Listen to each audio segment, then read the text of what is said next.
Chers amis, nous allons méditer ce matin toujours dans la même direction que voici indiquée par le calicot qui est derrière nous.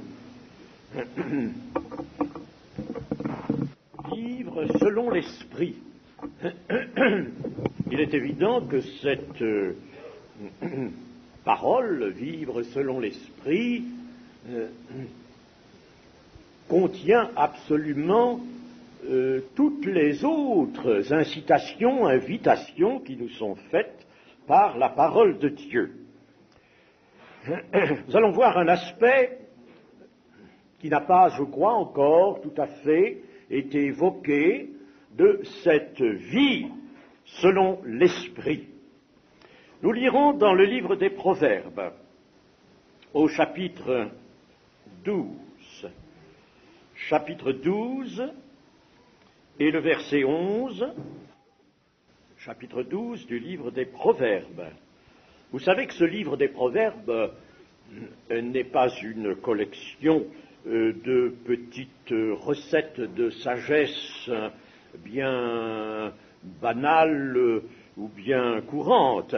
Il est au contraire pénétré d'une science spirituelle extrêmement profonde.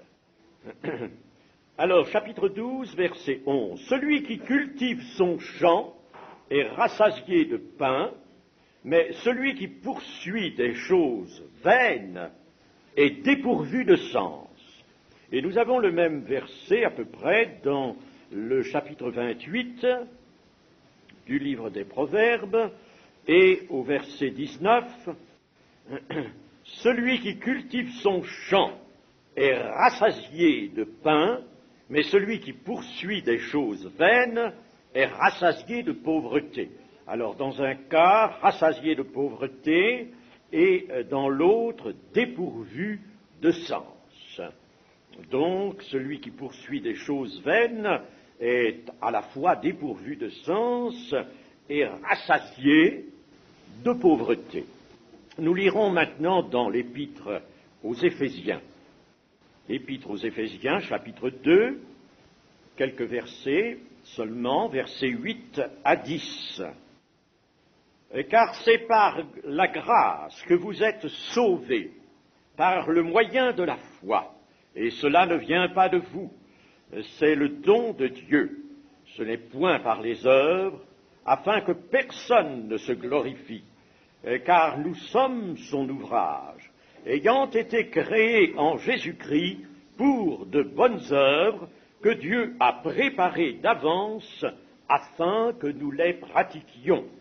Et c'est surtout le verset 10 qui nous intéresse maintenant, car nous sommes son ouvrage ayant été créés en Jésus-Christ. Relevons bien cette affirmation-là, pour de bonnes œuvres. Nous avons été créés dans un but. Dieu a tout fait pour un but, dit le livre des Proverbes, pour de bonnes œuvres que Dieu a préparées d'avance afin que nous les pratiquions. Et nous allons ce matin nous rendre compte que vivre selon l'esprit, ce n'est pas vivre dans l'oisiveté, mais c'est au contraire pratiquer ou accomplir ce qui est appelé ici de bonnes œuvres. L'expression se trouve d'ailleurs aussi dans la parole du Seigneur Jésus lui-même. Donc c'est accomplir de bonnes œuvres et pas n'importe lesquelles, les œuvres que Dieu a préparées d'avance. Dans la version TOB, c'est-à-dire la traduction œcuménique de la Bible, nous avons ceci, ayant été créés en Jésus-Christ, afin que nous y engagions, ayant été créés donc en Jésus-Christ pour de bonnes œuvres que Dieu a préparées d'avance, afin que nous nous y engagions dans ces œuvres, que nous nous y engagions. Dans une autre version, afin que nous marchions en elles, ou nous marchions au milieu d'elles. Mais revenons à ce que nous dit le livre des Proverbes. Celui qui cultive son champ est rassasié de pain. Nous avons dans le livre des Proverbes une comparaison entre deux hommes qui agissent tout à fait différemment, à l'opposé l'un de l'autre. Il y a dans leur comportement comparé deux directions, deux tendances, deux choix d'activité ou d'œuvre, et les conséquences du choix vont en divergeant, en s'éloignant l'une de l'autre. Autant le premier choix est bon, celui qui cultive son champ, autant l'autre qui cherche des choses vaines, qui s'affaire à des choses vaines, autant l'autre comportement est mauvais et générateur de mauvaises conséquences, de mauvais fruits. L'homme qui cultive son champ, celui-là donc est le modèle que Dieu nous propose. Il travaille dans le sens de la nature. Voyez, l'Écriture nous enseigne d'une façon très simple. Il travaille dans le sens de la nature.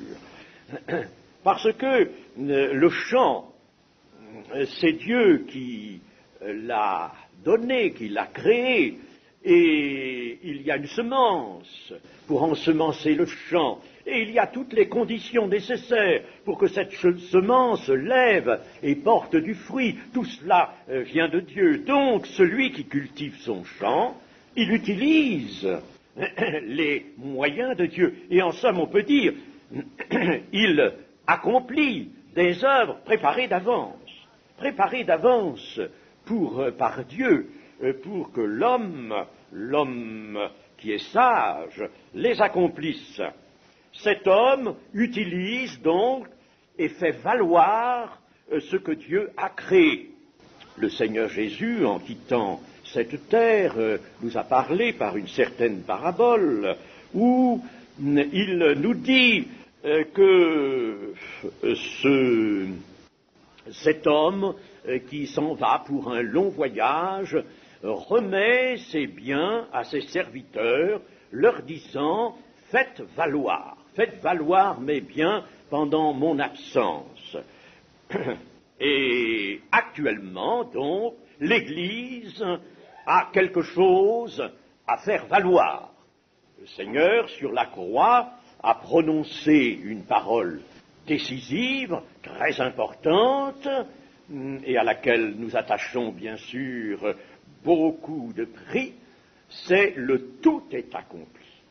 Toute l'œuvre que le Seigneur Jésus venait accomplir sur cette terre l'a été. Tout est accompli.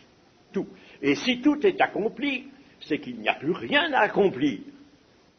Il n'y a plus rien à faire, rien à accomplir que de faire valoir ce qui a été accompli.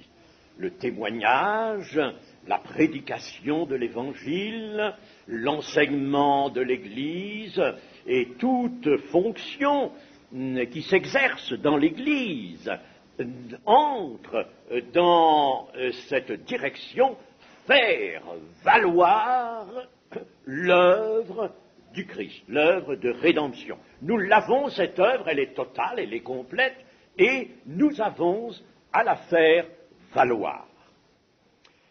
Ainsi, l'homme qui cultive son champ fait valoir ce que Dieu a créé et lui a remis. Il fait donc la volonté de Dieu, comme nous devons avoir nous-mêmes souci de la faire, non seulement dans notre vie privée, mais dans toute l'activité à laquelle nous sommes conviés.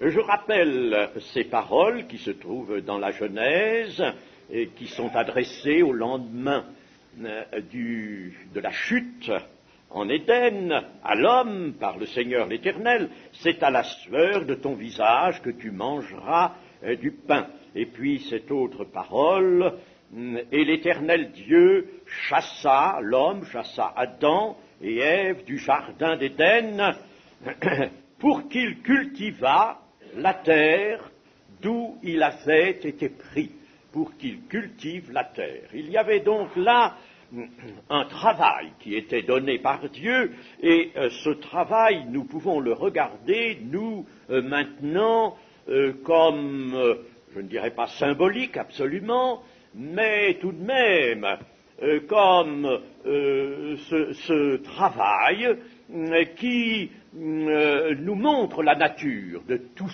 ceux auxquels nous avons à faire face. Et le travail de cet homme qui cultive son champ, qui fait donc la volonté de Dieu, son travail est béni. Son travail est béni par Dieu.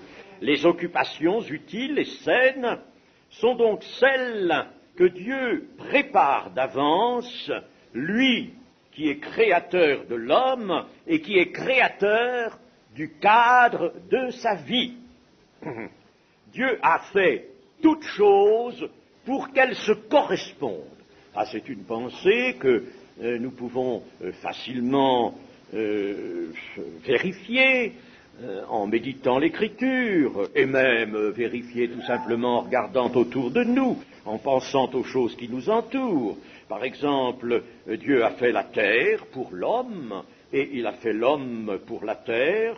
Le sabbat a été fait pour l'homme, la parole de Dieu a été donnée à l'homme, les besoins tels que la faim et la soif ont été créés par Dieu, qui a créé aussi, en face de ces besoins, la satisfaction de ces besoins, aussi bien sur le plan physique, sur le plan physiologique.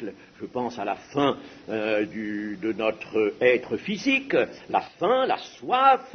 Eh bien, Dieu a mis en face de nous la satisfaction, les moyens d'obtenir la satisfaction de ses besoins. Il en est ainsi sur le plan spirituel.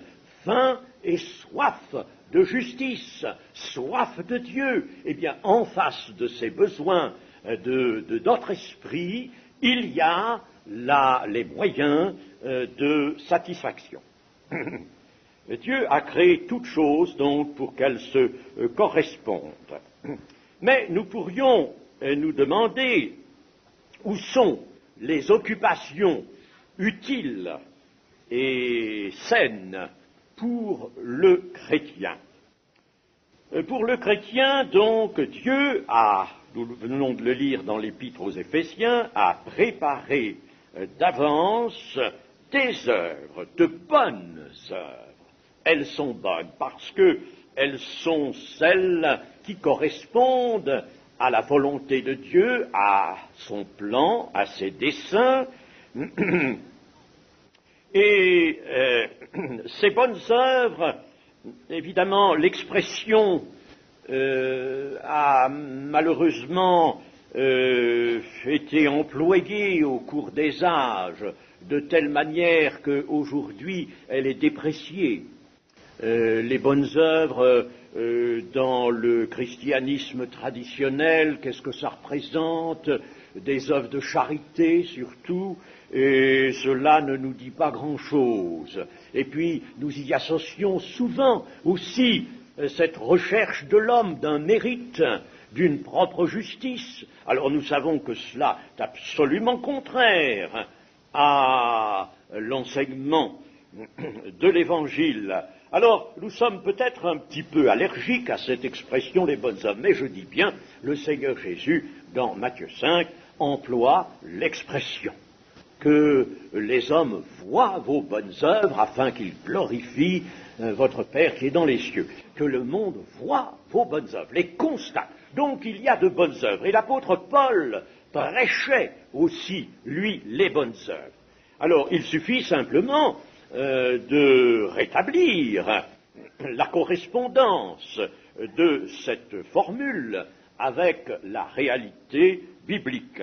Eh bien, disons ceci, c'est que les bonnes œuvres, dans le sens de la parole de Dieu, ne sont que le fruit d'une transformation subie par le moyen de la nouvelle naissance et qui se confirme.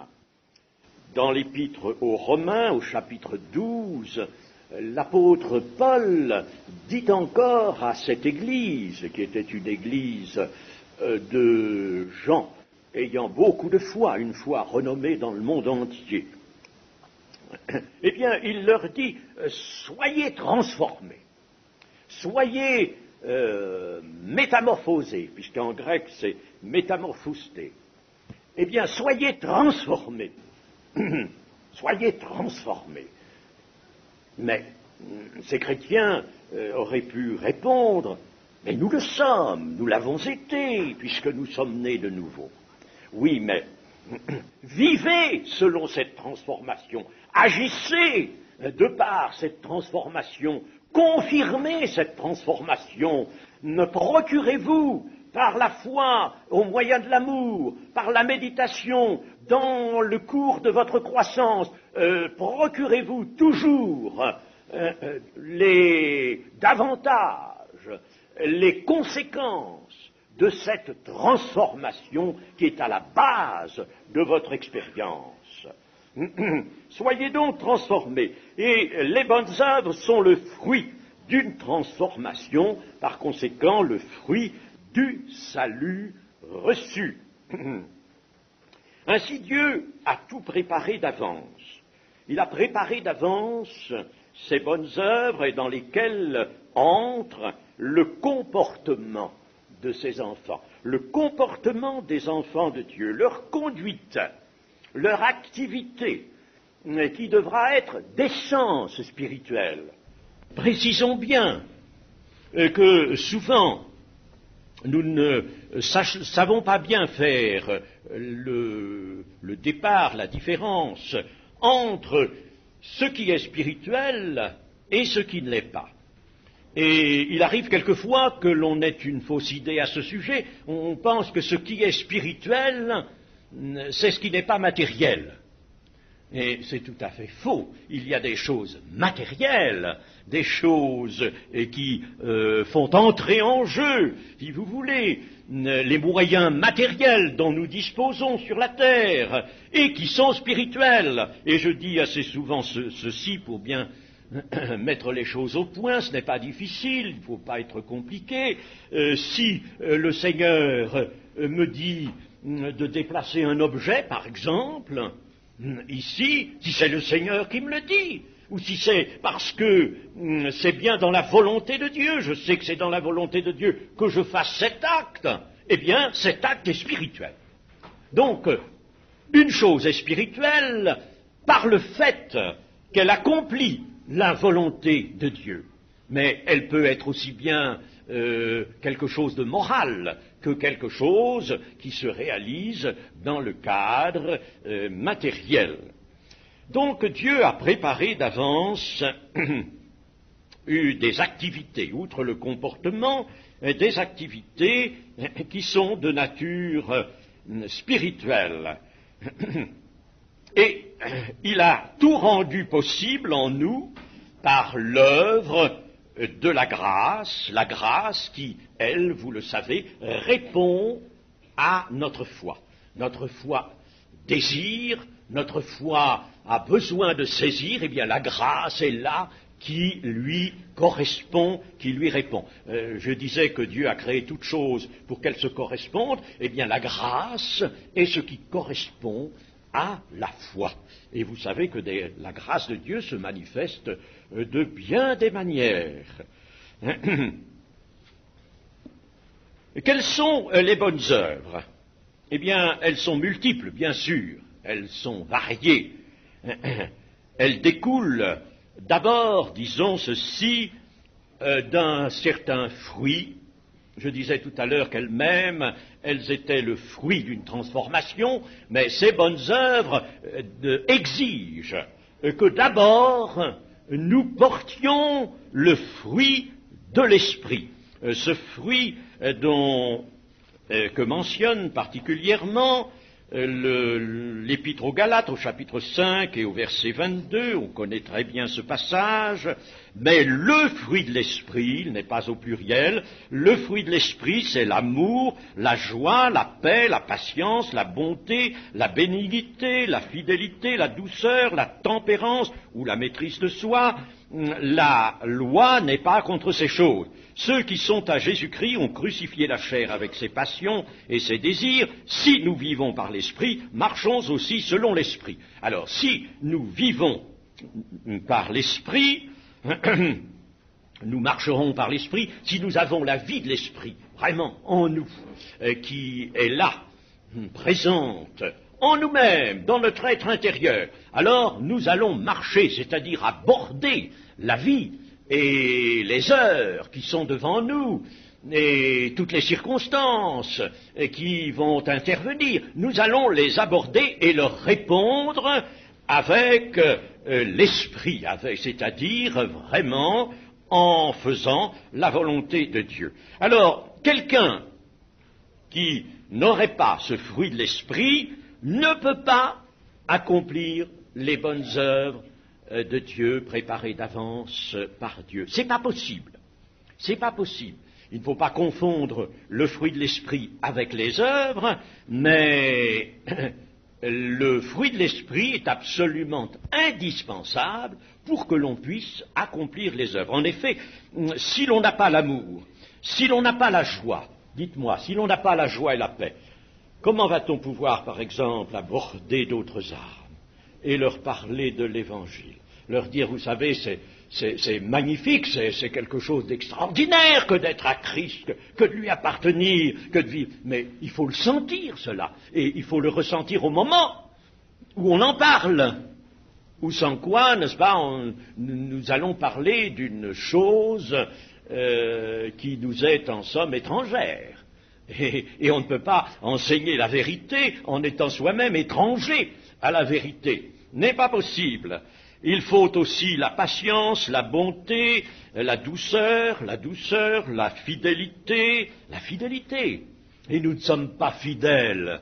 Mais quels témoins allons-nous être devant le monde? Vous voyez que le fruit de l'esprit est absolument nécessaire, avant toute chose, pour que nous puissions accomplir les bonnes œuvres. Le Seigneur Jésus, lui, il a accompli les œuvres que son Père avait préparées d'avance pour lui. Lui-même l'a fait. Dans l'évangile de Jean, nous avons diverses mentions qui nous montrent que le Seigneur voit les œuvres que le Père lui montre, il lui montre des œuvres et le Fils les accomplit fidèlement. Et il dira même, je ne fais rien de moi-même, je ne fais rien de moi-même. Et pourtant, n'est-il pas le Fils de Dieu, le Fils saint? Eh bien non, je ne fais rien de moi-même. Les œuvres que je fais, ce sont celles que mon Père me donne à faire. Les paroles que je vous dis, ce sont les paroles que le Père m'a données pour vous. Voilà, n'est-ce pas, le Seigneur Jésus accomplissant lui-même des œuvres préparées d'avance. Oh, chers amis, comme il faut apprendre ça dans la vie chrétienne, comme c'est nécessaire, parce que ça s'apprend. J'aurai l'occasion de vous le dire. C'est une chose qui s'apprend. Ça ne peut pas venir du jour au lendemain. Évidemment, quand nous venons de nous convertir au Seigneur Jésus, nous sommes remplis d'un puissant désir d'apporter cela aux autres. Et nous nous sentons véritablement, à ce moment-là, capables de bouleverser le monde. Mais en réalité, c'est une capacité que nous entrevoyons, que nous désirons, mais que nous n'avons pas encore, car il faudra qu'elle se forme, qu'elle apparaisse pratiquement, cette capacité, dans le cours de nos expériences. Alors, ceci étant vu, il faut le fruit de l'esprit. Nous allons donner quelques exemples d'œuvres préparées d'avance. Et sans aller plus loin, je vais simplement me servir de l'épître aux Éphésiens, sur laquelle nous sommes penchés maintenant. Dans le chapitre 1er et au verset 12. Je prends une partie de phrase, mais peu importe. Afin que nous servions à la louange de sa gloire, nous qui d'avance avons espéré en Christ, afin que nous servions à la louange de sa gloire. que nous servions. Moi, je vois dans cette parole vraiment se profiler le rôle du témoin. Du témoin. Le témoin sert à la gloire. Et laissez-moi vous rappeler en passant qu'être témoin de Christ, ce n'est pas seulement se servir du récit des circonstances qui nous ont amenés à connaître le Seigneur Jésus et à nous repentir, ou à recevoir de lui la grâce d'une guérison, par exemple. Mais le témoin de Christ, c'est celui qui présente Christ, qui apporte Christ, non pas par beaucoup de descriptions, beaucoup de doctrines, beaucoup de phrases, au contraire, mais qui apporte Christ.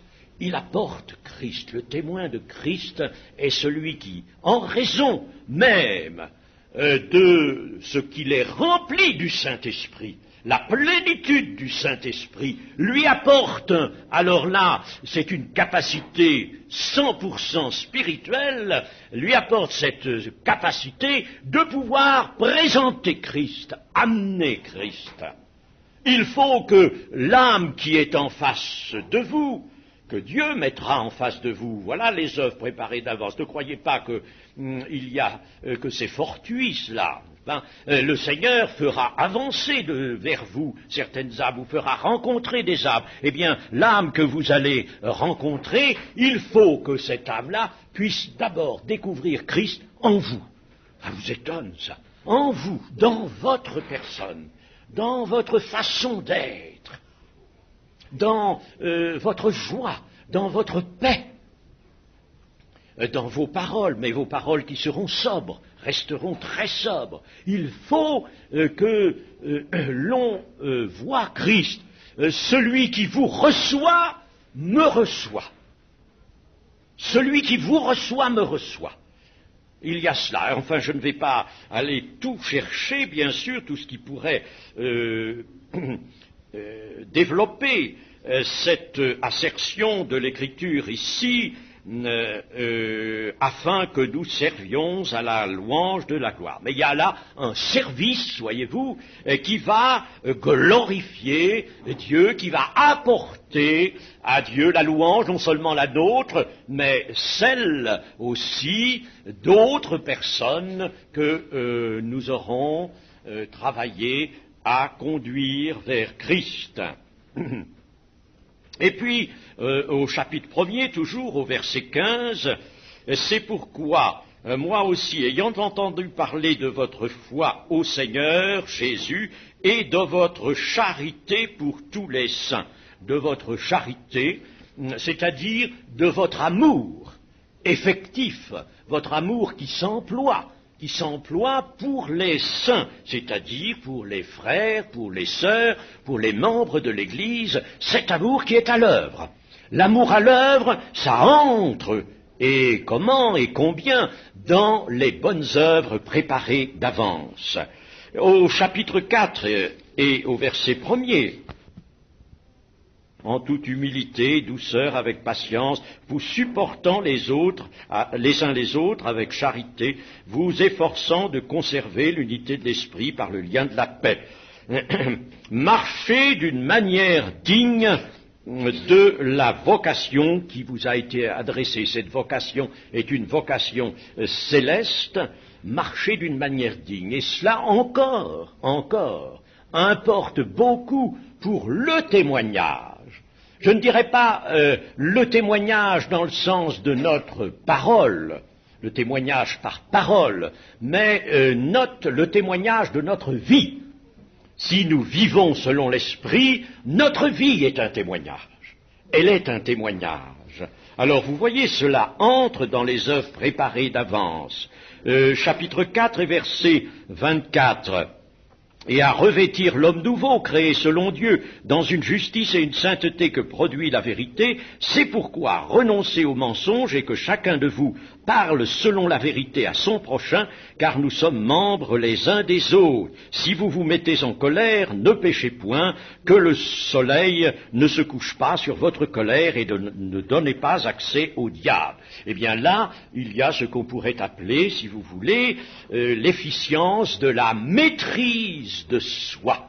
Rester maître de soi pour ne pas se mettre en colère, se livrer à la colère, pour ne pas donner accès au diable d'une manière ou de l'autre. Il y a aussi, au chapitre 4, au verset 29, de sorte qu'il ne sorte de votre bouche aucune parole mauvaise, mais s'il y a lieu, quelques bonnes paroles qui servent à l'édification et communiquent une grâce à ceux qui l'entendent. Le bon langage, le bon langage. Ah, chers amis, on aurait peut-être beaucoup de choses à se dire là-dessus. Il faudrait plusieurs carrefours, peut-être pour y arriver, pour s'échanger là-dessus. Le bon langage. Assez souvent, il n'est pas bon, notre langage. Le bon langage, pourtant, a lui une efficience, une grande efficience, et il entre dans les bonnes œuvres, les œuvres préparées d'avance. Mais il faut que, tout d'abord, il soit sobre, chers amis. Et que ce soit un langage, évidemment, qui édifie, qui exprime quelque vérité, et rien d'autre. Et puis, nous avons dans le chapitre 5, le verset 1, « Devenez donc les imitateurs de Dieu comme des enfants bien-aimés et marchez dans la charité à l'exemple de Christ qui vous a aimés et s'est livré lui-même à Dieu pour nous comme une offrande et un sacrifice de bonne odeur. Devenir les imitateurs de Dieu. » Oh, les imitateurs de Dieu en marchant comme Christ. Imitateurs de Dieu, n'est-ce pas trop nous proposer? Eh bien, non, mes amis, parce que Dieu ne peut pas nous demander quelque chose qui soit en dessous de cela. Le Seigneur Jésus nous a bien invités de la manière suivante, « Soyez parfaits comme votre Père Céleste est parfait. » Oh Seigneur, être parfait comme le Père Céleste est parfait, moi. Eh bien, voyons cela, si vous voulez, comme l'étoile qui conduisait les mages vers Jésus, vers Bethléem. Suivons-la, suivons cette direction-là. Dieu ne peut pas nous donner des choses dévaluées, des choses qui soient à mi-course, à mi-hauteur. Il ne peut pas nous dire, par exemple, eh bien, je serais content que vous marchiez mieux que vous ne le faites, que dans l'Ancien Testament, il semble qu'il y ait eu tout de même une tolérance, disons, de Dieu, mais ça ne se retrouve plus dans le Nouveau Testament. Dans le Nouveau Testament, les impératifs qui nous sont enseignés sont des impératifs de la totalité, de la plénitude. Devenez les imitateurs de Dieu. Eh bien, il faut que j'accepte ça, que je prenne conscience de cela. Ça ne m'est pas donné pour que je raisonne là-dessus, mais pour que j'en prenne conscience. Et si Dieu m'y invite, je dois répondre à ça. Je dois y répondre de mieux en mieux, peut-être de plus en plus, mais je dois répondre. Voilà quelque chose qui prend place aussi dans les œuvres. Et puis, il y a honorer les parents, se livrer à une piété réelle. Tout cela entre dans les bonnes œuvres. De tout sens, il y a dans l'Église des fonctions. Et ces fonctions peuvent être plus ou moins diverses, mais en tout cas, sachons ceci, c'est l'enseignement que nous donne la première épître aux Corinthiens notamment, l'épître aux Romains aussi. Sachons qu'il n'y a personne qui soit inutile dans le corps de Christ, dans un corps humain, puisque Paul fait comparaison avec un corps humain. Dans un corps humain, il n'y a aucun organe ou aucun membre qui soit inutile. Eh bien, de même, dans l'Église, tout le monde est utile et servira selon la mesure de foi qui lui est accordée. Mesure de foi qui est une expression ayant besoin d'être éclairée, mais enfin je ne le fais pas maintenant, selon la mesure de foi. Eh bien, voyons tout de même si le chrétien a sa responsabilité engagée dans l'accomplissement des bonnes œuvres. Je dis cela parce que il y a dans le prophète Ésaïe, au chapitre 26, un verset assez curieux. Chapitre 26, le verset 12. « Éternel, tu nous donnes la paix, car tout ce que nous faisons, c'est toi qui l'accomplis pour nous. » Tout ce que nous faisons, c'est toi qui l'accomplis pour nous. Alors on pourrait en déduire toujours cette petite manie du raisonnement qui est là. Bien alors, Seigneur, fais, accomplis, moi je me mets à ta disposition, seulement je ne peux pas en prendre la responsabilité, je n'y engage pas mon initiative, je te laisse faire, Seigneur, je suis là, fais de moi ce que tu voudras. Ce n'est pas ce que Dieu veut dire. Ce que nous venons de lire dans Ésaïe ne supprime pas du tout la responsabilité de l'homme.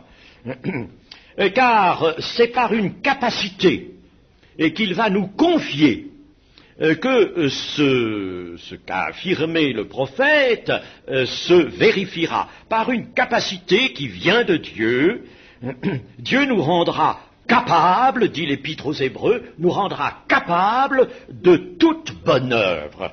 Toute bonne œuvre, toutes ces œuvres qu'il a préparées d'avance, eh bien Dieu nous rendra capables. Le chrétien a changé de vue, de mentalité, son jugement s'est transformé, sa foi l'a uni au Seigneur Jésus dans la communion, l'Esprit de Dieu rend Christ présent en lui et enracine en lui la vie nouvelle. Alors le chrétien est donc ainsi devenu un être par lequel Dieu peut accomplir les œuvres justes. Les œuvres justes. Le chrétien est devenu un être, mais il faut qu'il soit devenu cet être, et il faut que sa propre pensée, son amour se mette à l'œuvre. Il ne faut pas qu'il se voie comme un automate dans la main de Dieu. Dieu ne force pas l'homme régénéré, et qui est donc son instrument, et celui-ci, cet homme, conserve le pouvoir d'obéir et de désobéir, de céder à la vie nouvelle, ou peut-être de l'entraver, éventuellement, par la chair. En bref, c'est vraiment l'enfant de Dieu qui accomplit librement les œuvres justes, bien que ce soit Christ qui lui donne la capacité de les accomplir. Eh bien, en terminant, nous allons revenir à ce que nous a dit le livre des Proverbes. Celui qui cultive son champ est rassasié de pain. Eh bien, nous allons revenir à cela pour terminer. Nous rendons grâce généralement à table à Dieu pour la nourriture qu'il nous donne, et nous avons bien raison, nous avons de patentes raisons de le faire. Le pain provient du blé qui a poussé sur la terre labourée, la terre qui est pénétrée par la pluie, qui est illuminée par les rayons d'en haut, si bien que même étant produit par la terre, le blé ou le pain qui en résulte, ce blé, ce pain sont bien descendus tout de même du ciel, sont descendus du ciel. La vie de Christ, alors, Pensons maintenant comparativement à la vie de Christ dans cette forme de serviteur, en cette forme d'homme où il a paru. La vie de Christ tient aussi de la terre. Elle tient de la terre. Il est né de femme, nous fera constater l'Écriture. Et il est venu du ciel. Vous, vous êtes d'en bas, moi je suis d'en haut. Il est la parole de Dieu, incarnée, faite chair. Il est venu du ciel. Et cette vie humaine et divine, tout à la fois, a été pénétrée de la lumière de Dieu. Elle fut arrosée de l'eau vive. Le Seigneur Jésus a reçu l'Esprit, et l'Évangile de Luc nous dit que, étant rempli de l'Esprit dans sa nature humaine, puisque c'était sa nature humaine qui allait agir, qui était le grand moyen de l'Esprit, eh bien, donc, la nature de Jésus fut pénétrée de la lumière, arrosée de l'Esprit vive, et ainsi, elle a été le vrai pain du ciel. Le vrai pain du ciel. Voyez ce parallélisme qu'on peut faire entre ce pain qui nourrit nos corps et qui vient du blé et qui vient du travail de la terre, mais non pas sans que du ciel soit descendue la pluie qui féconde et sans que le soleil, la lumière solaire ait agi. Les plantes ne peuvent pas vivre sans elle. Alors, il y a, vous voyez, un parallèle avec la vie humaine du Seigneur Jésus. Alors, nous pouvons dire ceci, notre vie à nous, cela étant, notre vie à nous, n'a d'autre sens que dans le rassasiement du pain de vie. Rassasions-nous, soyons rassasiés du pain de vie, et je dirais alors, comme dans le sens du chapitre 12, verset 11, du livre des Proverbes, je dirais, cultivons notre champ, faisons ce que le Seigneur a préparé d'avance, tout comme pour le cultivateur se sert de ce que Dieu met devant lui, en sa présence, pour que obtenir de la terre le pain qui nourrit. Eh bien, nous faisons cela, cultivons notre champ, accomplissons avec amour, avec, je dirais, ardeur, ferveur, les œuvres que Dieu a préparées d'avance. Je pense qu'il est nécessaire, dans nos prières personnelles, de demander fréquemment au Seigneur, « Seigneur, aujourd'hui, mets devant moi les œuvres que tu as préparées. » Elles peuvent prendre un aspect tout à fait simple. N'allons pas chercher de grandes choses, des choses qui résulteraient de notre imagination. Mais il y a peut-être des choses très simples. Et je vous en indiquerai une, par exemple. J'ai connu un homme qui paraissait un chrétien, un excellent chrétien, qui paraissait ne pas avoir beaucoup de moyens. En réalité, il en avait même, disons, peu. Il savait prier, il priait bien, avec ferveur, avec ardeur, mais il était d'une grande modestie. On ne pouvait pas lui demander grand-chose, parce qu'il n'avait pas les moyens, vraiment, d'aider à toutes sortes de choses. Et à un certain moment, il a eu l'impression d'être inutile. Et par une excellente prophétie, un jour dans l'Église, Dieu a redressé la chose. Et il a dit à l'Église que celui qui paraissait ne pouvoir rien faire au milieu des autres était peut-être le plus utile, parce qu'il était d'une grande humilité. Et son humilité, avec sa piété, était quelque chose qui saisissait. Tous ses frères et ses sœurs étaient saisis, et ça leur faisait un grand bien. Vous voyez, voilà l'œuvre que cet homme faisait au milieu de ses frères et de ses sœurs. Il apportait le modèle de l'humilité, parce que c'était sa vocation. C'était sa vocation, il apportait ce modèle. Alors vous voyez, n'allons pas chercher de choses que nous imaginerions. Demandons, Seigneur, quelles sont les œuvres que tu as préparées d'avance pour que je les accomplisse aujourd'hui et les jours suivants. Donne-nous aujourd'hui notre pain de chaque jour. Et cela fait partie du pain que le Seigneur entend nous donner.